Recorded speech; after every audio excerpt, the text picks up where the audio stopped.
Hello, everybody. Welcome to the Local Pundit. I'm Josh Anthony. This is your match day preview for Wrexham AFC versus Barrow AFC. And yes, it is December 31st, last day. It's New Year's Eve. So it's 1:20 here, 9:20. So you're at 9:20 GMT. So everyone's probably out having a good time. So I want to get this out for everyone. Hopefully, going to watch it before the game tomorrow against Barrow, which is a massive match. We're going to talk about it. We're going to dive into it. But as you can see, we're back up north. We're back in the studio. There's no TV behind me, but we're working on a lot of things. So, here we go. We're back in. And we go to this side. The jersey's here. The jersey is here. So that's great. But yes, on the thumbnail, it says shake it off. And yes, Taylor Swift, love her. God bless her. She's fantastic. And that's what we need to do for tomorrow is shake it off. Got to shake off that Walsall loss. And we're going to get back into it because, this is probably one of the biggest games of our season so far, setting us up. And yes, no pressure. It's all good. But I'm going to tell you how we're going to win it. And I'm going to tell you what we're going to do. But yes, we're going to shake this off. We got a great side, great manager. But let's dive into it. So tomorrow is the first game at the STōK, and it's going to be four walls. Four walls. There's a little shout out to Rob McElhenney's whiskey company, Four Walls. 4 walls of support is going to be tomorrow, full capacity STōK. So everyone's going to be up for it January 1st, 2024. But more importantly, I think on the pitch is what matters. And I think, let's talk about a little injury news update. Anthony Ford was back for the last game. Ryan Barnett was back for the last game. They got on the pitch a little late, but they're both back. And the most important thing for tomorrow is Gio is back. Gio is back. JJ will be back on the bench from both of their suspensions. It's unfortunate, but I thought we did really well through this period. 9 out of 12 points. Can't complain with that. But again, we're going to shake this off. We're going to get into it tomorrow, and here's how we're going to do it. So Gio's back. That helps us, and I think that's fantastic. I believe that to win this match tomorrow, and I'll talk about Barrow second, but to win this match tomorrow, we need to boss that midfield. We need someone to be stepping on the ball and controlling it. I don't want us to go long. I don't want us to, have Tozer putting balls up to Mulls and whoever starts up front with him, probably Dalby. But I don't want balls to go from the back line up to Mullen or Dalby. I think we need to go through, and I think we need to go through our midfield, and we need to put balls outside. We need to get crosses in from McLean and from Mendy. Mendy obviously cutting in on his left foot, inverted winger. No, it's inverting left back winger, left wing back. Sorry, and we need McLean to get balls in. I think we need to keep the ball on the deck tomorrow. We need to control that midfield, and I think that's how we're going to win. How I think we're going to line up tomorrow, probably. Listen, Gio gets right back in the side, hands down, no questions asked. Gio gets right back in, put him back in the starting 11. I think we go Okonkwo. I think we go Mendy on the left. We go O'Connor, Tozer, and Cleworth. I think he's deserved a spot. I don't care. He's still in there. He's deserved his spot. We do Mendy on the right, and we do Elliot Lee, Cannon, and we do Gio. Gio has to start for me, and you do Mullen, and I guess it's Dalby up front. Fletcher didn't look great in the last. I don't think he's fully fit back, match fit. But you go Dalby and you go Mullen up front. But here's the key, though: we got to get the ball on the floor. We got to stop going past the midfield, and we need to get the ball on the wings, get some chalk on the boots for Mendy, and for McLean, and we get some balls in the box. In fact, you know what? Could possibly start Barnett if he's fit, if he's feeling up for it. Could do it. And because if we're going to get balls in the box, Ryan Barnett has, and Anthony Ford as well, the same thing. If we want to get balls in the box and swing them in, get the balls in for the headers, we could start Barnett or we could start Ford on that right side. Both are capable. Mendy is good, but he chops in too much for me, doesn't use his right foot. He's got a great goal. I know he's an international. I understand that. But if we want to do some things, we could change up Mendy on that right side. Could be a possibility. Maybe see Barnett or Ford come in. We'll see. But that's again, outthinking the room. But again, Gio starts tomorrow, and we have to go into this. We have to go into this thing like we're going to boss that midfield. Walsall bossed the midfield on us last game. I know we got ahead of ourselves in regards to we got behind a goal. And credit to Walsall, Hutchinson, and the rest of the side there did really well. But I feel like we need to boss this midfield, stop lumping balls up forward to knock them down off Dalby and Mullen getting the channels. We need to get that ball on the ground, and Gio needs to put the ball on the outside and get the balls in. That's how I think we win this game. So, all right, let's go. I watched the last match, as I mentioned. I watched the highlights of the last match, and that was at the STōK Legal Stadium. That was the reverse fixture against Barrow, and that was on August 26th. So I'm going to give you the lineup for what August 26th lineup. And it's very different what I think is going to be tomorrow. So the Wrexham lineup was Howard, O'Connell, Tozer, Boyle, Ford, Young, Lee, O'Connor, Mendy, Palmer, Bickerstaff. So who's missing from that? Who's missing from that starting lineup? It's Gio and it's Mullen. Mullen was still injured. AO was not in there. So that's a big change. They haven't faced Mullen, and they haven't faced AO in goal, and Gio wasn't in there. So I think that's very Cleworth was on the bench. McNicholas was on the bench, Jones and Waters. We're still trying to figure things out. So back then in August, we were a different side, and they were a different side at that point. It was August 26th. We were just getting the season going. AO, like I said, wasn't there. And I think he's really, really key to our success at this point with his, the goal saves he had last match were fantastic. So credit to him, but he wasn't there, and Mullen wasn't there, and AO wasn't there, and Gio wasn't in there. So, I think it's very important. I mean, Young played last match. He played this match. For me, Young's not at it, and I'm not trying to say he's a bad player, but Young is not it. We need Gio in the middle of the park. So let's talk about Barrow a little bit. We're going to talk about Barrow a little bit. They're 24 games played. They have 12 wins, 9 draws, 3 losses. 12 wins, 9 draws, 3 losses. It's the hottest side in the league. STōK Cae Ras played really well, but they're the hottest side in the league. And then watching back the game we played again in August at their stadium, the reverse fixture, they had chances. We had chances. Aqua was great up front, but we could have won the match.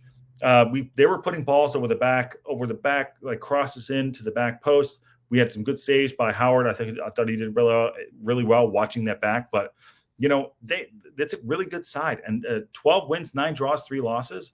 They don't drop a lot of points. They really don't drop a lot of points in this run of what they've been doing. And this is fantastic. We watched them grow in stature throughout this season. They have a 14-game unbeaten run. Okay, 14-game unbeaten run. Fantastic. 7-match winning streak in there, and they have a lean and mean defense. They don't let goals in.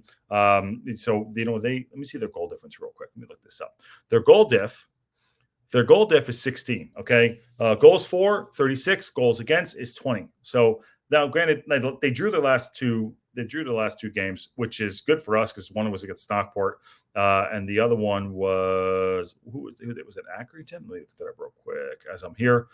Bear with me. There we go. Their last game was Barrow. They beat Swindon Town on the 16th. Beat Crew. Where the hell's their match? All right, I'm not going to find this, and I'm going to look like an idiot. Who was the last match? Give me a second. I'm going to find it. Barrow drew with Accrington Stanley 1-1. Okay, there we go. I appreciate that. Barrow drew with Accrington Stanley 1-1. So they drew the last 2 matches. Favorable results for us. But, we got to go in. We have to win this match. And I think it's very important to set us up for the rest of the season, rest of this campaign. Very, very important. Someone I need to we need to watch out for is Ben Whitfield. He scored 6 goals in their last 6 games. He's 27 years old. He's a cam, plays on a wing, number 34. We need to keep an eye out on him. They're very athletic. Up front. Aqua, who scored in a reverse fixture, big, powerful, but they're very, very athletic, and that's something we need to take into mind. I think Tozer needs to get in there, win his headers up front. As like I mentioned, the midfield, we need to win our first header, get our first tackle in, and that's how we win this by showing them, hey, we're going to play our game. Yeah, you guys had a great season, but you know what? We're going to play our game. And it's a new season, it's a new year, but we could win this match by just like brute force and just playing our game. And Parkinson is going to tell them the same thing. He's going to go in that locker room and said, hey, listen, it's Barrow. Let's do it. It's Barrow. and they're going to win this match. Now, on the other side of things, I will say, Pete Wild, it's their manager. Pete Wild was talking to the Mail, and he was talking about he wants a way to prevent his side from getting carried away. So some quotes here from him, and you have to give credit to Barrow, even though I just slagged him off a little bit right there. But it's Barrow. It's Barrow. We're Wrexham. They're Barrow. And we're going to take them out. Tomorrow we're going to take them out. It's not personal. We're going to take them out because we have things we need to do. We need to go on. We need to get out of this league. We have things we need to do. We're gonna stamp our approval tomorrow. That's what we're gonna do. So some quotes from Pete Wild. So ultimately, the league table doesn't mean anything until the end of the season. So it's very much about making sure we are on track on a points tally. So they sound focused. He does sound focused, and I appreciate that. And I want them to be focused, but we're focused too. We got Gio coming back, JJ, Mullins up top, AO's in goal. And we're going to go and we're going to play our match. That's what's going to happen. We're going to play our game and do our tactics. So we need to just do our thing. And I'm happy. They're going to bring their best. We need to bring our best. But we got to have a full STōK. We have a full cop tomorrow, and we're going to do what we need to do. So let's do this again. Tomorrow, by the way, is an insane fixture list tomorrow. There's a lot of games that are very important tomorrow, but one more important. Guess what else is going on? So League Two tomorrow isn't just it's a couple games. It is a top 4 match because the Fixture Watch tomorrow is Stockport versus Mansfield Town. So we're playing Barrow, Stockport playing Mansfield. The top 4 sides are all playing each other. Mansfield are coming on strong. Mansfield, for lack of a better word, are not as hot. I mean, sorry, that's my mom calling me. They're not as hot as Barrow have been, but they're in second place. Going in tomorrow, Mansfield Town are in second. So Stockport, Mansfield, Wrexham, and Barrow. Those top 4 are all playing each other. Stockport 51 points, Mansfield 46, us 46. We're on goal diff, which is we're -10 a goal diff against Mansfield. They have 23, we have 13, and Barrow is in 4th. So tomorrow is a big game for League Two. We got to keep an eye on that match. So Notts County are also playing Tranmere's. But tomorrow, Stockport, Mansfield, Barrow versus Wrexham. That's great. How to kick off 2024 with such great matches. I'm so excited for tomorrow. And yes, it's New Year's Eve. It is 1:34. We've been on for how long now? 12 and a half minutes. So, I'll be up for it. I will be up for it. On that note, let's move on a little bit forward. So transfer news, I cannot confirm this. I saw a couple things on social media that Elliot Lee has extended his contract. Can't confirm that. Can't confirm that at all. But I saw it. I don't like to not have direct information from the club. Didn't come from the club, so I'm not going to quote it in regards to like this is happening. But I saw that on social media, and like I said, I'm not going to confirm, but it's out there. I'm not going to, but I'm saying it's there. I'm not saying it's true. But did he extend his contract? I don't know. But that was a rumor that's going on. And I know Chicky Brewer, shout out to Chicky Brewer, wants to hear a little bit more transfer news. But I'm going to put things out there. I'm going to quote and say that I'm not in the know. I don't know anything. I'm sitting here in Los Angeles. But if I read things that are true, I will tell you they're true. If they're not, I'm going to say I saw it on social media. So whether he did or did not extend his contract, I'm not sure. But Bickerstaff did. I can confirm that one. I saw that coming off the Wrexham website. So again, not in the know. That was going around. But did he extend his contract? Maybe. But let's see how that goes through the next few days or so if they actually confirm that. Also, transfer window opens up tonight. See what we're going to do. There's a few, players that are out of contract. One player who I want to get signed for a deal is AO. I think Arthur Okonkwo is awesome. So, we'll see what that happens. I think it's very important us moving forward into League One and for the rest of this season if we move into League One. But tomorrow's a big match. Also, what else we got? I want to talk about the 48-minute applause for Roger Lloyd. I know we talked about that in the last show. But I want to make sure I'm hoping that got out there. I want to see if that happens for Roger Lloyd.